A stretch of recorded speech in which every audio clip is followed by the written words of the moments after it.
तो केंद्रीय मंत्री अरुण जेटली के प्रेस कॉन्फ्रेंस को आप देख रहे थे। दिल्ली में कांग्रेस नेताओं की बड़ी बैठक, जी हां, उम्मीदवारों को लेकर स्क्रीनिंग कमेटी की बैठक देर शाम होने वाली है और ये कहा जा रहा है कि स्क्रीनिंग कमेटी की बैठक जिसमें कॉकप पार्टी ने काराकाट सीट पर अपना दावा ठोका है और इस दावे के मद्देनजर ये स्क्रीनिंग कमेटी की बैठक बेहद महत्वपूर्ण मानी जा रही है। आज शाम ये बैठक होने वाली है। दिल्ली में कांग्रेस नेताओं की ये बड़ी बैठक और उम्मीदवारों को लेकर के स्क्रीनिंग कमेटी की बैठक में बेहद महत्वपूर्ण चर्चा देर शाम आज होने वाली है, जिसको लेकर के लगातार सुखबुकाहट भी तेज है। कॉकप कादरी ने काराकाट सीट पर अपना दावा ठोका है और इसके मद्देनजर भी ये महत्वपूर्ण बैठक आज देर शाम।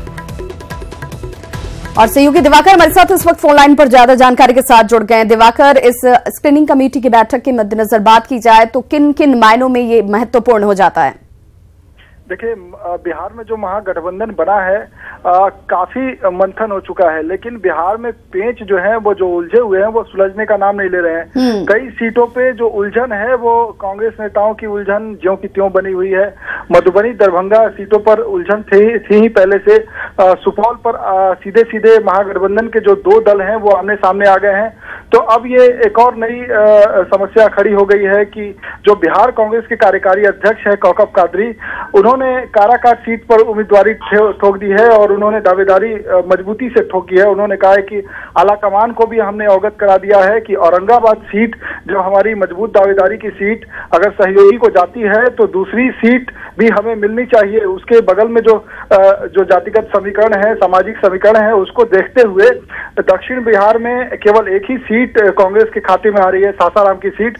तो काराकाट सीट भी उनकी दावेदारी की है और उसमें सहयोगी को भी समझना चाहिए कि विनेबिलिटी फैक्टर की सीटें ही वो मांगे।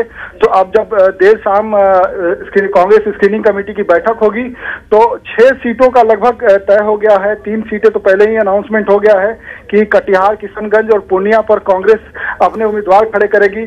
समस्तीपुर, सासाराम और एक सुपौल सीट है जिस पर यह तय है कि कांग्रेस अपने उम्मीदवार खड़े करेगी। दिवाकर, अगर कॉकप कादरी के स्टेटमेंट को देखा जाए तो वो ये कह रहे हैं कि अगर औरंगाबाद नहीं तो कम से कम उसकी इक्विवेलेंट काराकाट सीट जो है वो हमें मिलनी चाहिए, और अगर ऐसा नहीं होता है तो एक बड़ा रिएक्शन देखने को मिल सकता है। इस रिएक्शन का आशय किस रूप में देखा जाए? देखिए, दोनों ही प्रदेशों में, बिहार हो या झारखंड हो, दोनों ही जगह कांग्रेस और आरजेडी के बीच जो मतभेद है वो खुलकर सामने आ गए हैं। कई सीटों को लेकर जो दोनों ही दलों के नेता हैं एक दूसरे के आमने सामने हैं। यहाँ कीर्ति आजाद ने दिल्ली में डेरा डाला हुआ है और आलाकमान के नेताओं से लगातार वो मिल रहे हैं, मुलाकात कर रहे हैं, बातचीत कर रहे हैं।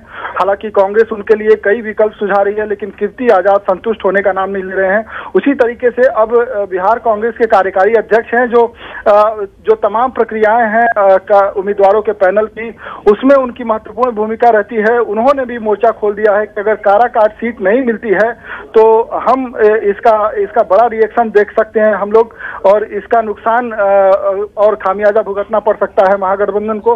तो अब ये देखना होगा कि क्या कॉकप कादरी, जिन्होंने काराकाट पर अपनी दावेदारी ठोकी है कि औरंगाबाद सीट अगर उनको नहीं मिलती है तो अगर ये नहीं मिलता है तो ये समझौते जो है कारगर नहीं होंगे बिहार में जिस तरीके से समझौता हुआ है। तो ये मान लिया जाए दिवाकर कि आज की जो स्क्रीनिंग कमेटी की बैठक है, इस स्क्रीनिंग कमेटी की बैठक खत्म होने के बाद कई तरह के महत्वपूर्ण जो हैं स्थितियां सामने उभर कर आती हुई भी नजर आएंगी। बहुत बहुत शुक्रिया इस तमाम जानकारी के लिए। तो इंतजार करना होगा आज शाम का कि इस स्क्रीनिंग कमेटी की बैठक में किस तरह का फैसला लिया जाता है, क्योंकि आरजेडी और कांग्रेस को लेकर के पहले सीटों की संख्या, फिर सीटों की संख्या के बाद अब सीटें और उस पर उम्मीदवार, इन तमाम चीजों को लेकर एक एक करके जो पेच है वो सामने उभर कर आता हुआ। बिहार के ही परिप्रेक्ष्य में नहीं, झारखंड के दृष्टिकोण से भी देखा जाए तो स्थितियां कमोबेश ऐसी ही हैं।